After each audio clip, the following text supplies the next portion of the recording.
So I just finished the last short story in Assassin's Blade and I was not ready for that. I don't think anyone reading it will ever be ready for what's about to happen. If you already read the first couple of books, you know what's gonna happen and you know it's coming, but you still experience the same heartbreak that Selena goes through as it happens. If the Assassin's Blade is the first book that you're reading in the Throne of Glass series, then I'm sorry.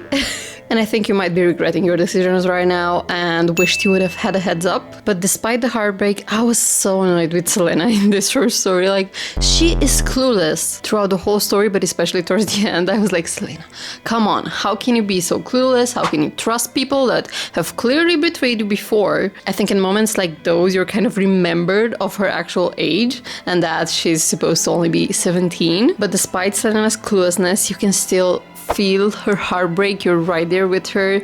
The story keeps you on your toes until the very end, when everything kind of becomes full circle and you're transported right back to the beginning of Throne of Glass. That's if this is not the first one you're reading. That being said, I don't know why I was so afraid of this book. It was actually really, really enjoyable. And I realized that I like novellas and like a compilation of short stories. So that's something I might look into and pick up a couple more books of this type. I feel like sometimes in regular novels you might get lost in the story and feel like you need a little break. So with this novella, it was exciting to get a different experience. But with that, we're off to the next book, Queen of Shadows. I'm really excited to get back to the witches and explore Manon's story a little bit more, but also, of course, get back to the main story, Selena's story, and see how everything connects. And with that, we're one step closer on my mission to finish both the Throne of Glass series and the Crescent City series before October 27th, when the next ACOTAR book comes out.